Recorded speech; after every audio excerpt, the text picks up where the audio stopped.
আসসালামু আলাইকুম। স্বাগতম তোমাদের আমাদের আজকের লেসনে। আমাদের আজকের লেসন সেন্টেন্স কানেক্টরস এর ধারাবাহিক যে প্রক্রিয়াটা তার 10 নম্বর ক্লাসে। আমরা এই 10 নম্বর ক্লাসে সেন্টেন্স কানেক্টরস এর যে কানেক্টরস নিয়ে আলোচনা করব, whether ডট ডট অর।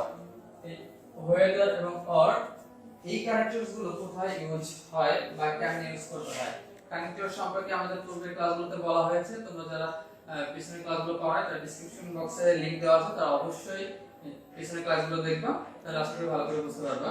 আচ্ছা, আমরা আজকে এই কানেক্টরস নিয়ে আলোচনা করি। দেখো এটা কোথায় ব্যবহার হয়।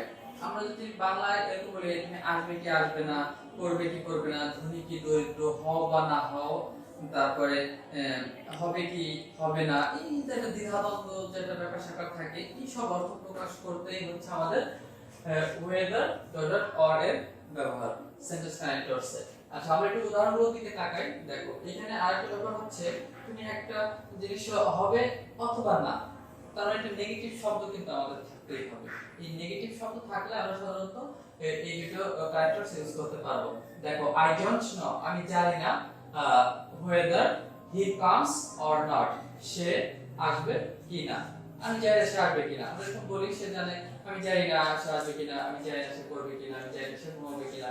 তাহলে এই যে একটা সন্দেহজনক ব্যাপার, হবে কি হবে না, যাই হোক এই ধরনের জিনিসগুলো তো বোঝাতে আমাদের এই কানেক্টরটা ইউজ হবে। তাই কানেক্টরস হিসেবে আমরা এখানে কি দিতে পারি, whether প্রথমে, আরেকটা হচ্ছে কি or.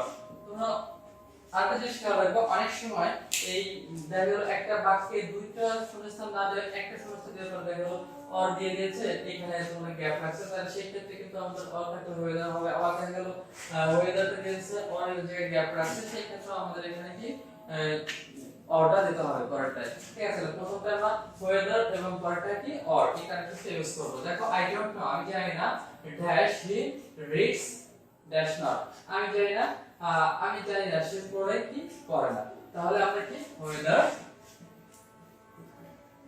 whether he reads or not, সে পড়ে কি পড়ে না, আমি জানি না সে পড়ে কি পড়ে না। আমরা এই ধরনের কথা বলি।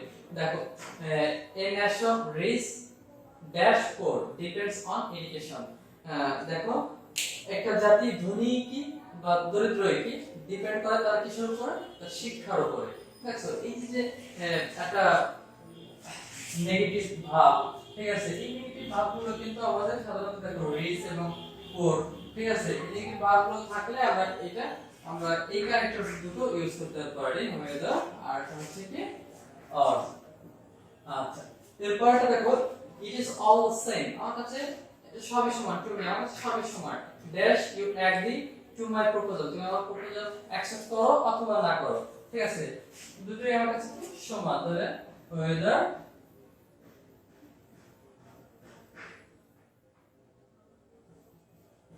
whether or not, তুমি আমার প্রস্তাব গ্রহণ করো অথবা না করো, দুটোই আমার কাছে সমান, কোনো ব্যাপার মানে এই ধরনের অর্থ প্রকাশ করতে হবে, এই কারেক্টটা ইউজ হবে। দেখো পরেরটা send me a note letting me know, আমাকে একটি নোট করো জানার জন্য, dash I am to come or not, আমি আসবো কি আসবো না। তাহলে আমরা whether এটা হচ্ছে কি নট।